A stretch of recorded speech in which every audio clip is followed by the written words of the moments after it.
Hey guys, I just wanted to answer some of the frequently asked questions we get on our website and at fairs and whatnot. There's a lot of questions we get about these boxes, about the metal, the wood, the materials we use, everything that goes into this box. And so I just want to kind of lay it out for you, and hopefully this will help kind of answer some of the questions that you guys have been asking me. So before I answer these questions, let me just say, I don't claim to be a master gardener. I don't claim to be an entomologist, a botanist, anything like that. I'm just simply a box garden builder, and I know how these boxes are going to help your plants. So one of the questions I get asked all the time is, why do we use metal on our boxes? That's a great question. And I like to say, first, it's a style. I mean, people like that kind of farmy look, you know, the corrugation, the redwood. It's a cool little contrast to add to your yard space, your garden, whatever. But secondly, the reason we use the metal is to create a barrier between your wood and your wet soil. The wet soil, when it's up against wood, it causes wood to deteriorate a little bit faster than it would normally. And so we like to put that metal barrier there so that there's the least amount of wet soil touching the wood as possible. So lots of people ask, why a garden box? Why would I pay money for a garden box when I can just garden straight in the ground, right? There's a lot of answers to that, and anyone who is more knowledgeable on this, like for example, a master gardener, botanist, they may be able to give you better answers than I can at this time. But it is a whole thing, square foot gardening, and like I said, I don't claim to be a gardener. I don't claim to be an entomologist or anything like that. But I do know that these boxes can help with gardening. And first off, I mean, especially for people with bad backs or achy bodies, I mean, it's comfort. I mean, it brings your garden right up to waist level. You don't have to be on your hands and knees gardening. You don't have to be digging way down in the dirt. It's just right there at waist level. Secondly, these boxes, they do provide a little bit of pest control in the fact that they're taller. So it is harder for mice, rodents, bunnies, foxes, whatever you have that's trying to get in your garden. It will provide that little bit of barrier. It makes it harder for them to get in and eat your plants, as well as the tannic acid that is actually natural in redwood is a natural bug repellent. And so, not that it's going to keep all the bugs out of your garden, but the amount of bugs getting in your garden and eating your plants is going to be substantially less. Thirdly, they look great. I mean, if you're looking for a way to organize and design your yard in a really cool way while having a great garden, I recommend box gardens. You can design them any way you want. People do these fantastic like U shape. They'll line their fence with them and create this really cool barrier around their yard. There's so many things you can do with them while keeping your garden kind of contained and off to the side and not intrusive in your yard. Why do we use redwood? Again, that's a great question. It is more expensive, but I'm going to tell you why we use it and why it's more beneficial than the other types of wood we could get. So first off, little fun fact, I don't know if any of you guys know this, but redwood actually has a substance in it called tannic acid, which acts as a natural bug repellent. And so it may not protect your garden from all the bugs, but it will provide that little bit of bug barrier without adding any pesticides to your box. And I know in our gardens back home, we've seen substantially less bugs, especially squash bugs. I mean, anyone from Utah, you know, squash bugs, they love to get in your garden. We've seen substantially less squash bugs ever since we started putting our plants in these garden boxes rather than on the ground.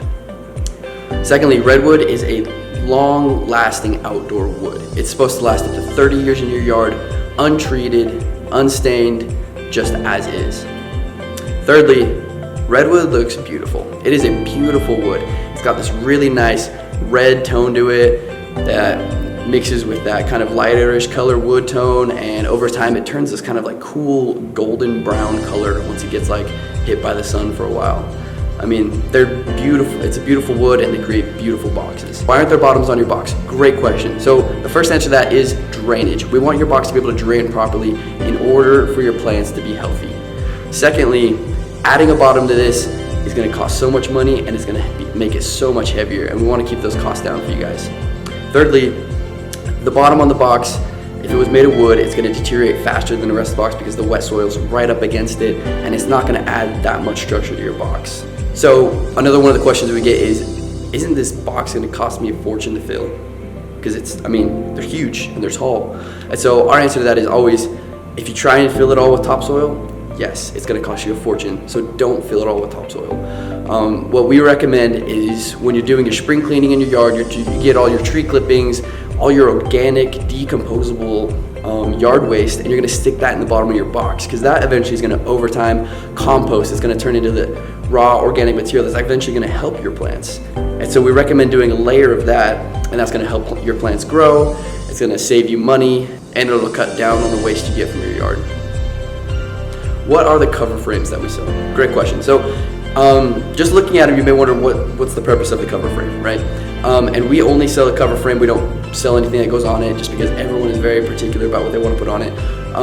But the answer to that question is, the cover frame itself is a useful tool for either extending your growing season if you want to put plastic on it, if you have a problem with deer, putting netting on that, birds, whatever, keeping varmints out. It just does a great job at putting this extra protection around your garden, whether from the seasons or from varmints. So the last question I want to answer is, what does Q&R stand for, and who are we? So Q&R stands for, as cheesy as it sounds, it's just the first initial of my brother's name and the first initial of my name. His name's Quentin, my name's Red. It just kind of flows, so that's the name we went with. And so we started this company together. He initially came up with the design of the box garden while I was on my mission, and when I came home, I helped him grow it into a business, and here we are. So we are a family-owned company here in Utah. We have incorporated both of our parents as well as our other siblings into this business to help it grow, to help expand. So we initially started in New Harmony, Utah. Most people don't know where that is. It's midway between Cedar City and St. George. So that's where we started. We started out of our parents' garage, and then eventually moved to a slightly bigger workshop that one of our neighbors was kind enough to lend to us. And then I came up here to college to go to UVU, and I opened a shop here in Springville, which has been so busy ever since I opened it up. This year, our oldest brother has decided to join us, and he opened a shop up in Logan. And so we now cover all of Utah and a little bit of southern Idaho, a little bit of Nevada, and we're hoping to expand nationwide by the end of this year. Also, shout out to my parents. As the company kept growing, we started involving them. If you've ever talked to Tana, that's my mother. She does great with customer service, accounting, and a little bit of the administrative work. My father's a career lawyer. He helps us with all the legal work. Altogether, our family creates a great dynamic to run this business, and we really appreciate all of the customers and all the support that we've gotten from you guys. Thanks so much for watching, guys. I know I've been terrible at uploading videos. I said a year ago that I was gonna start doing videos, and I'm just now getting around to it. So if you want to subscribe, that'd be great. If you could share us, we'd love to continue to grow and expand all over Utah as well as nationwide. Thank you so much.